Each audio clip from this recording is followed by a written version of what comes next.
शुरुआत करते हैं। अगर हम एक सुई की नोक की कल्पना करें, मतलब एक बहुत ही छोटी सी जगह, हाँ बिल्कुल। और फिर सोचें कि सब कुछ, हर तारा, ग्रह और पूरा का पूरा अंतरिक्ष उसी एक छोटे से बिंदु में समाया हुआ है। आज हम खगोल विज्ञान के कुछ ताजा शोध पत्रों की गहन पड़ताल कर रहे हैं। सही कहा।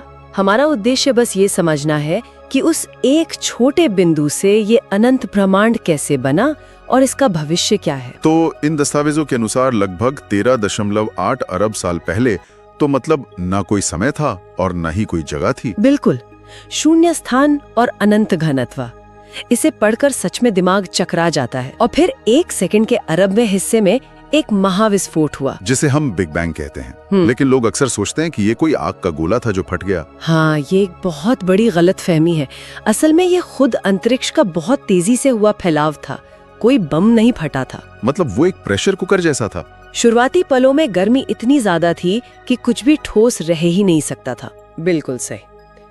फिर जैसे जैसे ये फैला तो तापमान गिरा, और इसी गिरावट की वजह से वो प्रचंड ऊर्जा धीरे धीरे पदार्थ में बदलने लगी।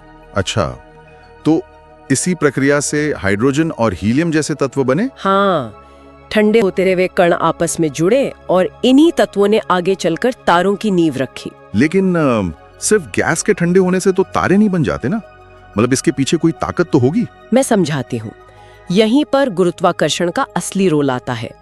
यहाँ सबसे दिलचस्प बात यह है कि गुरुत्वाकर्षण ने धूल और गैस के बादलों को एक साथ खींचा और उन्हें इतना जोर से दबाया कि उनका तापमान लाखों डिग्री तक पहुंच गया। हाँ, और उसी भारी दबाव में परमाणु टकराने लगे, न्यूक्लियर फ्यूजन शुरू हुआ और तारे बन गए। वाह!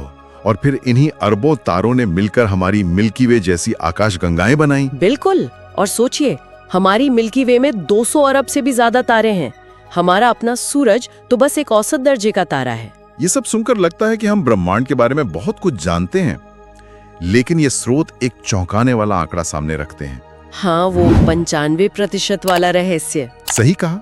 जो कुछ भी हम देख सकते हैं, तारे, ग्रह, हम इंसान, वो पूरे ब्रह्मांड का सिर्फ 5% हिस्सा है। बाकी का 95% तो डार्क मैटर और डार्क एनर्जी है, जो पूरी तरह से अदृश्य है। 1 मिनट, मैं सोच रहा था कि अगर हम इस हिस्से को देख या छू नहीं सकते, तो क्या ये सच में विज्ञान की सबसे बड़ी अनसुलझी पहेली है या सिर्फ हमारे ज्ञान की सीमा है? बहुत ही तार्किक सवाल है। देखिए, विज्ञान अक्सर अदृश्य चीजों को उनके प्रभाव से मापता है। जैसे तेज हवा को हम देख नहीं सकते, पर पेड़ों को हिलते हुए देखकर महसूस करते हैं। तो मतलब डार्क मैटर वो गोंद है जो आकाशगंगाओं को बिखरने से रोकता है। एकदम सही पकड़ा। और डार्क एनर्जी वो ताकत है जो ब्रह्मांड के फैलाव को लगातार तेज कर रही है। अगर डार्क एनर्जी इसे इतनी तेजी से फैला रही है, तो क्या ये फैलाव कभी रुकेगा? मतलब इन दस्तावेजों के हिसाब से कहानी का अंत कैसे होगा? दस्तावेजों में भविष्य की 2 मुख्य संभावनाएं हैं। पहली है बिग फ्रीज।